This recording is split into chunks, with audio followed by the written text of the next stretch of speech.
Mais retenez ceci, le Congo restera indivisible. Jusqu'à la dernière goutte de notre sang, on va se battre pour l'unité du Congo. Hein? Quelle police? C'est ça l'état de droit de Félix Tshisekedi?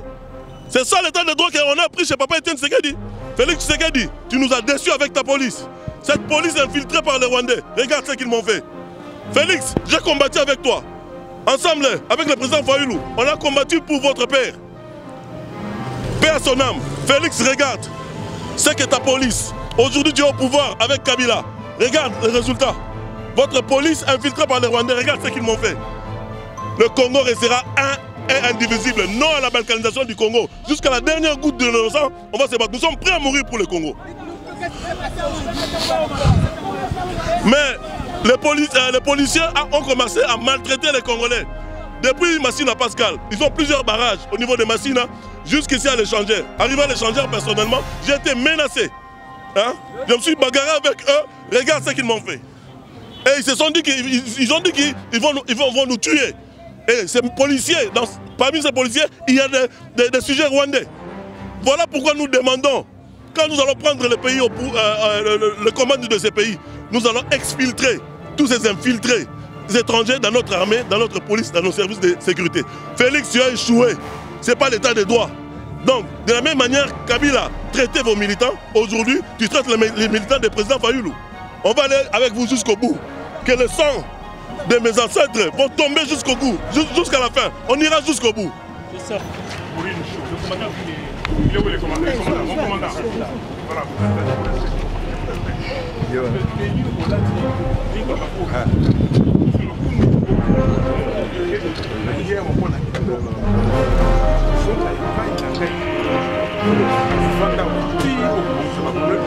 S'il vous plaît, monsieur, si je dois dormir ici, je dormirai là. Vous n'êtes pas arrêté. Non, non, non. Vous ne pouvez pas m'arrêter. Vous ne pouvez pas m'arrêter. Je ne suis pas arrêté. C'était pas un lieu de refuge. Non, je ne suis pas un lieu de refuge. C'est un lieu pour qu'on répare ma voiture. Donc, si on ne répare pas cette voiture, j'ai des voitures. Vous me connaissez. Donc, on a déjà compris ça. Non, non, vous connaissez la voiture. C'est derrière après. C'est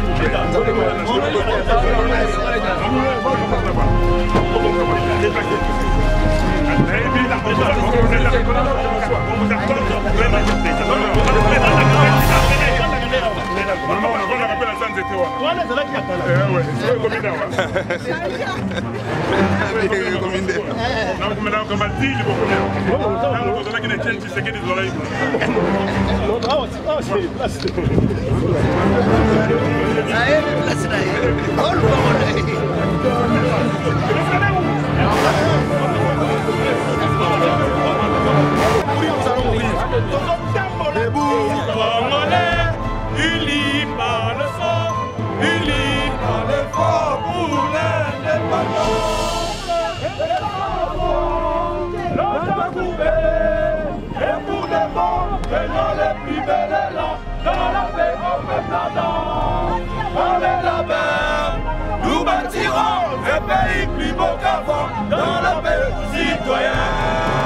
Entonner l'hymne sacré de notre solidarité, fièrement saluer l'emblème d'or de notre souveraineté. Congo, non béni, Congo, désaillé, Congo, au pays Congo, bien-aimé Congo, nous peuplerons ton soleil, nous assurerons ta grandeur. Quand tu seras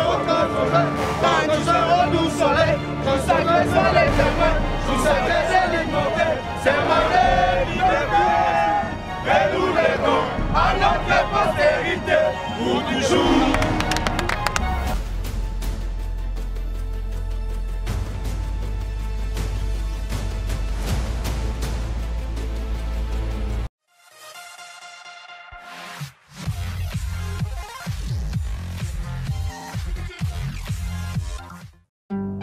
LG Smichizo Bokoyo Congo Ekorto betela katolo yo Boyo kakria bana Congo Bunga kobongsa vina biso yango yo Bazoyi bambonga mboka ta sonite Mbonga peple na mabenga na bango temps de boulonnage ezo corriger bien te botika na loba pote mokonzi abungisa eza lisusu likambo ya relation te otanga te peuple masasi ndenge ni Chilombo va protéger Rwanda na mabele ya Congo.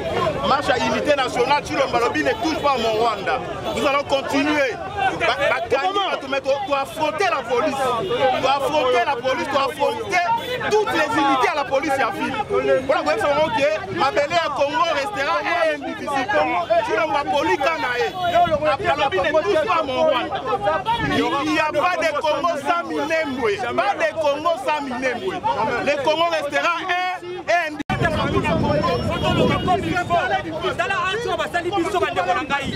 Est-ce que ça peut le rebondir la Congo et ça peut le ressentir la biso le Kabanyamabou? Comme vous êtes comme la biso le Rwandais. Ah non, non, c'est pas possible. Non, les Congolais, mais c'est les journalistes. Ah non, nous allons mourir. Debout, Congolais, unis par le sang, unis par l'effort pour l'indépendance. Longtemps coupé, et pour de bon, prenons les plus belles élans, dans la paix au peuple ardent. Dans les labeurs, nous bâtirons un pays plus beau qu'avant, dans la paix citoyenne. Entonner l'hymne sacré de notre solidarité, fièrement saluer l'emblème d'or de notre souveraineté. Congo, d'Orbélie, Congo, désaillé, Congo, au pays, Congo, bien-aimé, Congo. Nous peuplerons ton soleil, nous assurerons ta grandeur. Quand tu joueras au doux soleil, tout sacré sont les témoins, tout sacré c'est l'immortel, c'est ma liberté. Que nous léguons à notre postérité pour toujours. Peuple congolais, il faut descendre la police et le malacité.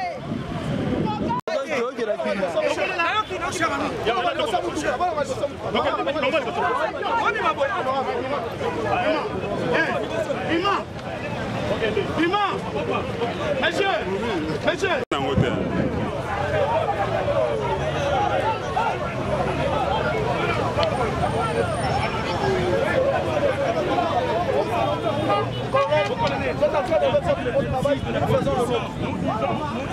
La marche n'a pas été autorisée. L'article 26 de la Constitution.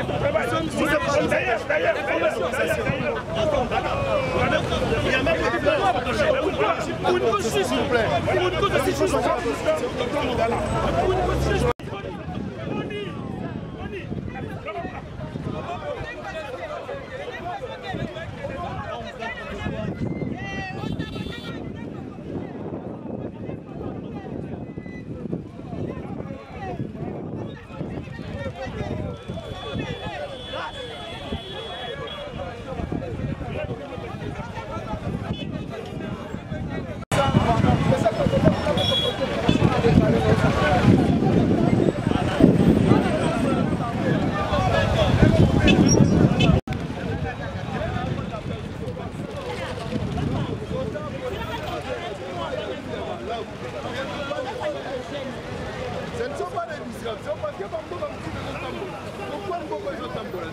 Nous devons nous poser cette question. Qu'on ne vous trompe pas que Mbogo va prendre le sous, que Mouta va prendre Mbogo à Zate. Ça c'est faux. C'est faux. Les jours où on continue, on va voter à jour pour prendre sa situation à la police.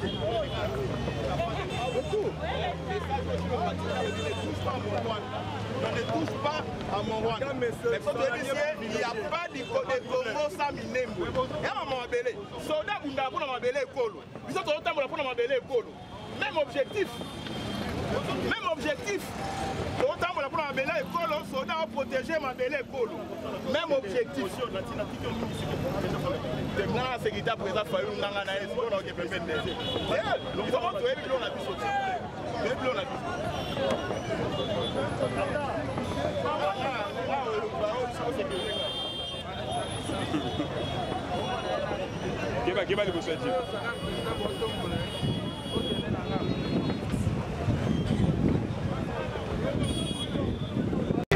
Parce qu'aujourd'hui, comment vouloir empêcher une marche d'unité, une marche qui est contre la balkanisation de la République démocratique du Congo. Mais nous marchons, mais nous n'allons pas baisser nos bras. Vous devez le savoir, nous allons répéter encore cette initiative à plusieurs reprises, jusqu'à ce que chaque Congolais puisse comprendre ce message. Nous voulons un Congo, un et un. Qu'est-ce qui pourrait justifier l'absence de tout le cadre de l'amour à cette marche? Je ne sais pas. Ici, nous parlons de des personnes qui ont l'amour du Congo. Ceux qui sont ici ont l'amour du Congo, c'est le plus important. Merci beaucoup. Merci.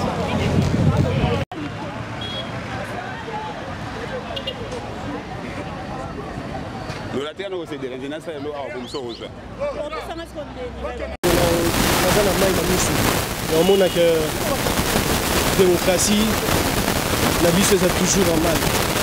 Et en plus, pour toi sauver Mboka Nabiso, je vous l'ai dit, c'est ça qu'a Martin Fayulu.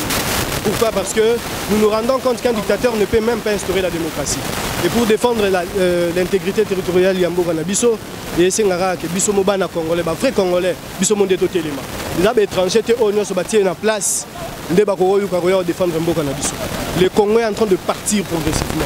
Et nous devons nous lever en tant que citoyens pour que Mboka Nabiso tika la ndenge ba père fondateur Nabiso ba salelango. Donc voilà tout ce que moi je vais demander à tous les Congolais bino mozomona. Ba toboli pine ya mokonza Mboka Martin Fayulu, le président élu, ba kangi ba congolais belé bazoya ko défendre pour na Mboka Nabiso pour na unité nationale et ba misusu baloba ke bazala kana pour na ko bunda pour na changement et ça se voit que ce n'est pas des changements. Donc voilà, nous allons nous battre pour que le Congo vive la réelle démocratie. Donc voilà un peu.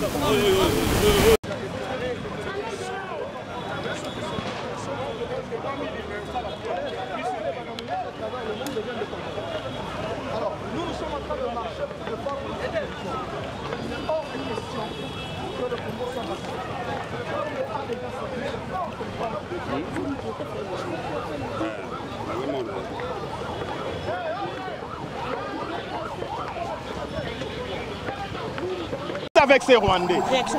Tôt ou tard, il quittera. Vous allez n'a pas si ming na moté ma maman. Aujourd'hui, ils ont un plan moro machiavélique. Il y a qu'au balkaniser Mboka Nabiso, République démocratique du Congo. Président Martin Fayulu a initié marche ils ont dit marche moko ya unité et zo salama na ba province nyonso ya Congo oyo. Mais malheureusement, police Nabiso est préféré et empêché biso de marcher. Et Toboli va punir un président, chose inacceptable. Nous le disons clairement, nous allons continuer à lutter pour que le Congo reste un et indivisible. Voilà. Vraiment, au monde, nous avons kanda makasi. Kanda neza souci ya mboka ezo kende. Lobi na kenda otika mwana classe na collège Boboto. Tambando matsa drapeau. Bayembi hymne national. Et comme il place au balobi, nous peuplerons ton sol et nous assurerons ta grandeur. Ba parents nyoso bazaki na balelaki et ça la qui passe. Lelo tolobaki tokotambo na nzela pona koloba non à la balkanisation de la RDC. Lelo tolobi tokoloba non. La RDC restera un et indivisible. Yamana tolobi boye, ba acte oyo et c'est fait bisoté. Tala président élu. Tozo tambola pona koboya ndenge ba salié boye pine boye. Tozo tambola pona koboya ba non respect ya population. Tozo boya, tozo tambola pona koboya. Mabele na biso ya mboka kende mais tala lelo minembo. Tolobi boye. Chilombo, soki okokite tika mboka. Na ba kote nyonso ezo mona na ke ozoko kate. Tala lelo gratuité ya bana. Bana ebele bana bandaku. Biso ba yebisi biso tozo futa. Na nini? Tozo futa lobi na futa ki. Wapi gratuité. Tana ba kwenyo surtout okokite papa. Kende. Peuple congolais lobi kende. Biso ba mama to lobi tikela biso. Tikela biso mboka. Ngana lobi boya. Oyo ezamba liboso te. À chaque fois, ceux qui présentent à la marche pacifique, kaka boye, bato bolaka bapine, na bato baza censé regarder biso na biloko na biso. Ceux qui chilombo yo sala ki complicité na Kabila bote ka mboka, lokola bokota ki na COP, yango biso tozomona sikoyo tozovivre. Donc mboka oyo okendaka jamais ekokabonaka jamais. Toza prêt po tokufa bao bakotikala batikala korenie neti nga nde na boye na ndimi na nga nakufa nga nde na boye na ndimi nakufa po tosi tokufa kopola tobangaka lisu te. Donc tokoki komarche boye te topona tala makambo ya soni makambo ya soni oyo tozomona na mboka boye moto oyo bavote na pays mobima na bato mboka nini mboka nini eza masu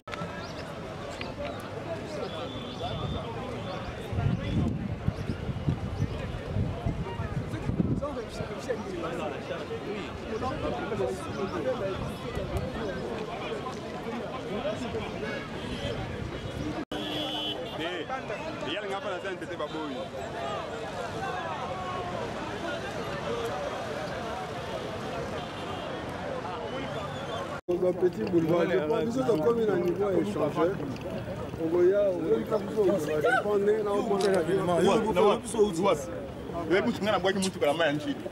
a pas tout avec les autres.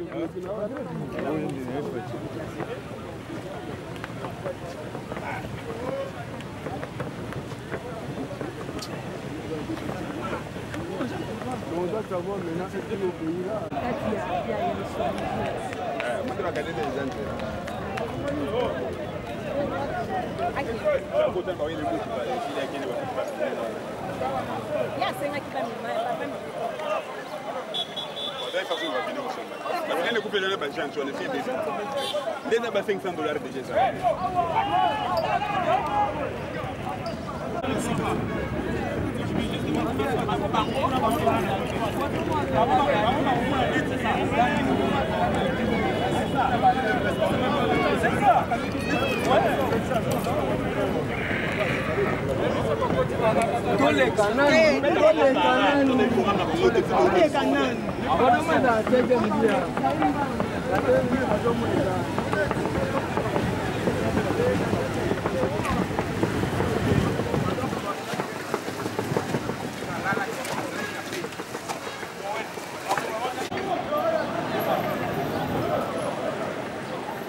Papi.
Il faut les gars, hein?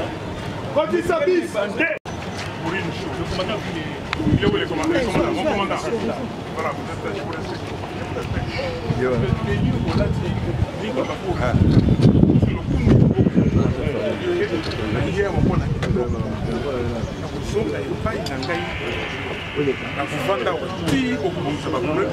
s'il vous plaît, monsieur, si je dois dormir ici, je dormirai là. Vous n'êtes pas arrêté. Non, non, non. Vous ne pouvez pas m'arrêter. Nous ne pouvons pas le faire. Vous ne pouvez pas le faire. Je ne suis pas arrêté. Ce n'est pas un lieu de refuge. Non, ce n'est pas un lieu de refuge, c'est un lieu pour qu'on répare ma voiture. Donc, si on ne répare pas cette voiture, je ne partirai pas d'ici et je vous le dis. Vous me connaissez. Donc, on a l'air beaucoup comme ça partir. Non, non, vous reprenez la voiture. S'il vous plaît.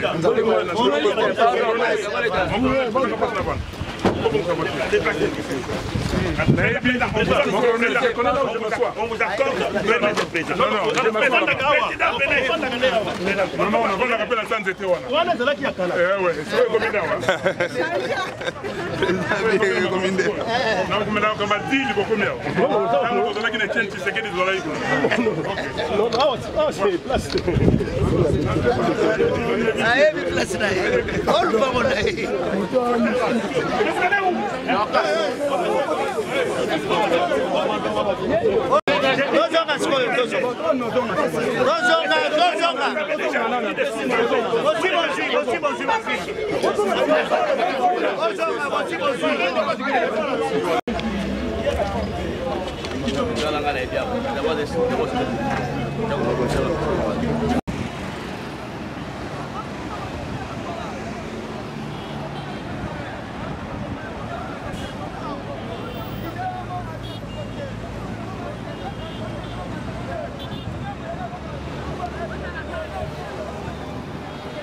Choisa pacifique.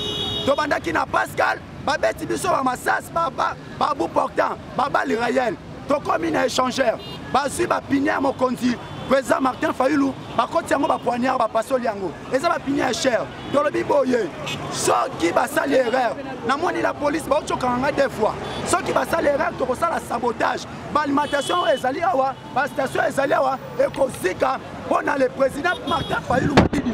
Tolobi na Monsieur Chilombo. Eloko azoluka na kati ya Congo, amoni ndeka komi kokende. Minembo ezali ya bana Congo. Ye ateki minembo alingi peuple congolais revendiquer. Félix na Kabila. Bayebi dossier ya minembo malamu. Ye Félix alobi azalaki na voyage.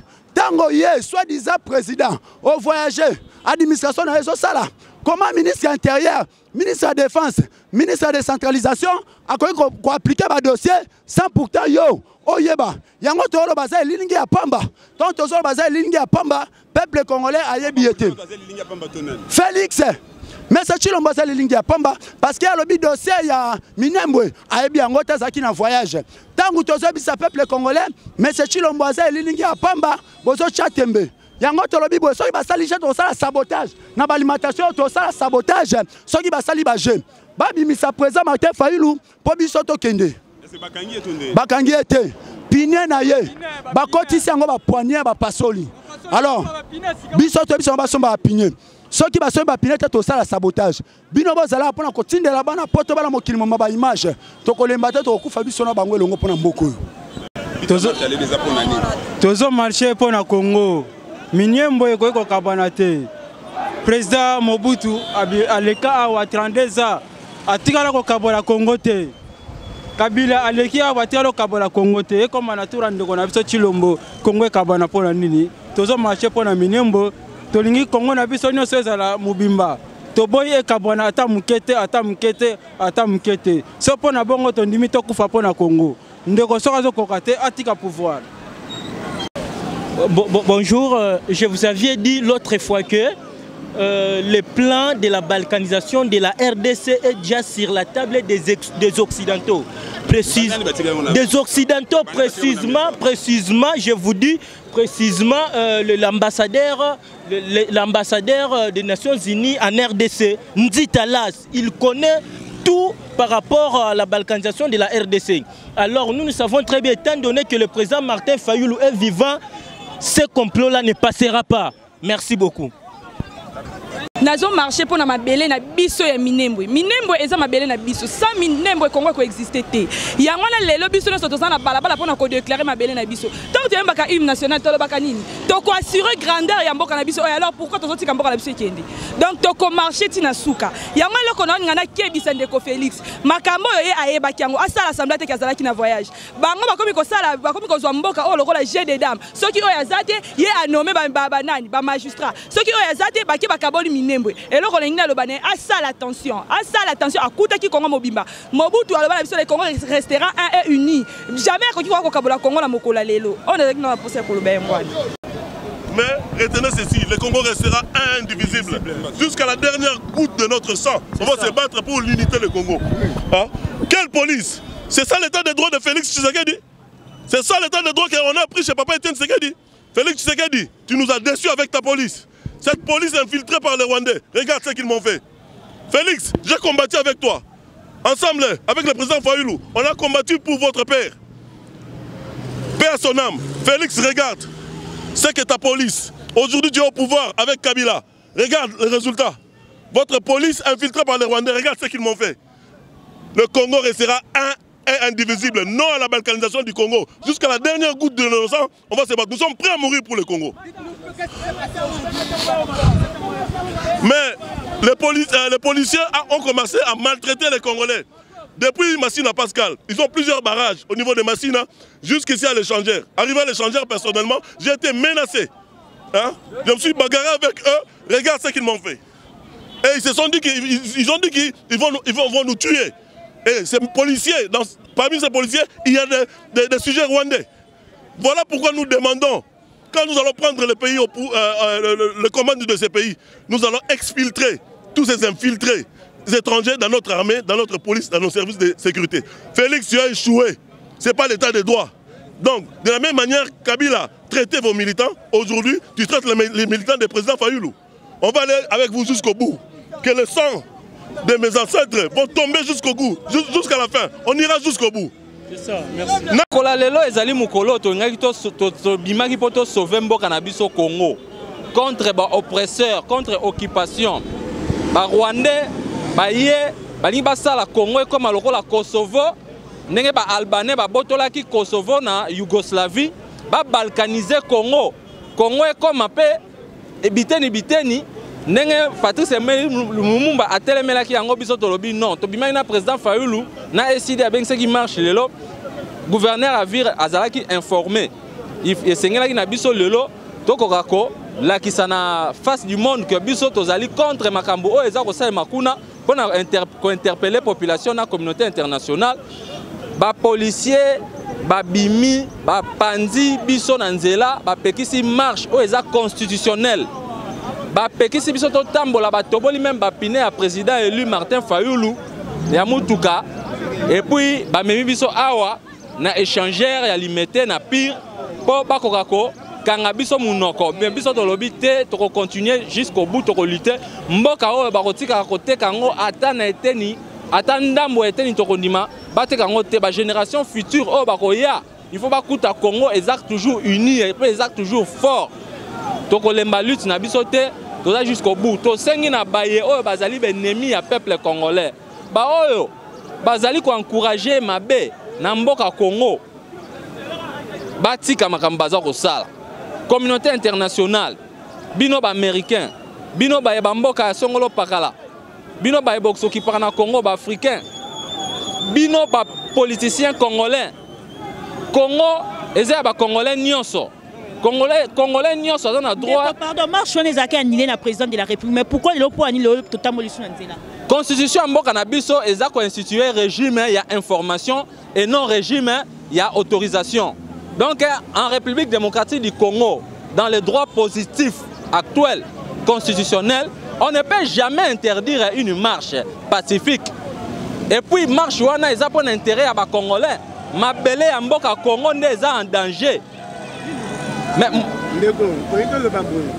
Pour moi, il y a un marché, justement pour créer des ordres parce que président de la République na Goma a déjà annulé l'installation il y a beaucoup de il y a minimum. Si vous avez bobimé na balaba, vous dites que ça va pas créer ba tout ba trois oui oui, président de la République Namibé qu'on a biso mboka na biso, président de la République azana pouvoir té azana compétence té à quoi annuler acte arrêté décret à premier ministre. Oh ils a quoi institué. Il y a à suspendre une installation, il y a bourgmestre, il y a comité wana. À suspendre l'installation, mais non à annuler commune wana locale comme elles allaient ériger en commune. Nature juridique, il y a commune wana et tikalika bongo. Mais qui bande comme sous les gens en cour de cassation. Tout ça va pas quoi ils sont arrêtés à premier ministre. Arrêté à premier ministre na décret au quoi kaka na conseil d'état et non cour de cassation.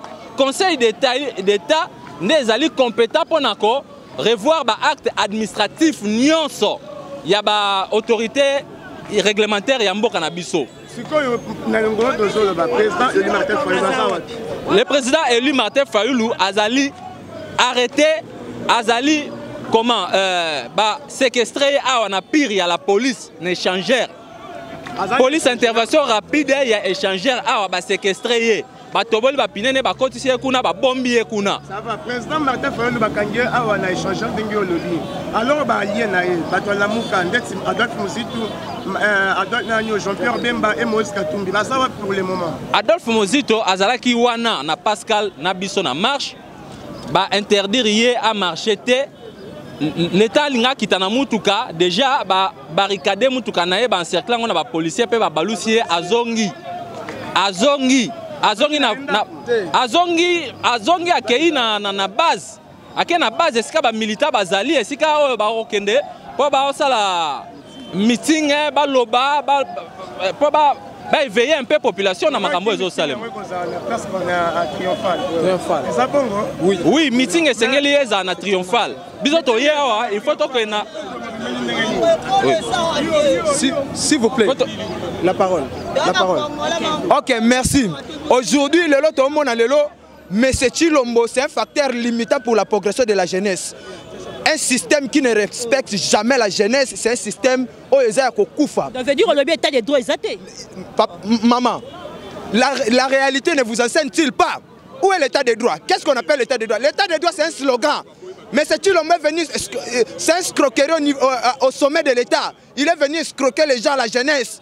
Il est venu s'enrichir. C'est un touriste au sommet de l'État. Voyage. Il y a un marché qui pone. Ok, pour l'unité nationale, il a voulu introduire les Banyamuleng, beau-frère Naye, ceux qui Bokilo Naye, beau-frère Naye, il a introduit la Kachamboka, infiltré. Au départ, il y a M. Chilombo. Au départ, M. Chilombo a dit Banyamuleng et Babande Konabiso. Comment est-ce qu'un ministre dit quelque chose et le président contredit? Mais annulé il n'a pas annulé. Soir yango, on annule un décret toujours par un décret. Mais c'est Chilombo vient aligner escroquer biso, on est escroquerie notoire. Et ça va gaffe au sommet de l'État. À revoir Bakaye Naye, ce qui attend à classe en solo sur le Kuta. Mais oh, et le oiseau ça là, quand on a vu l'oiseau qui chante beaucoup n'a pas de graisse. Mais c'est Chilombo venu seulement piller Moka, assis ça s'enrichir à son anapoto kota zala qui a bandé ko sala ba kwanga. Na ba whisky.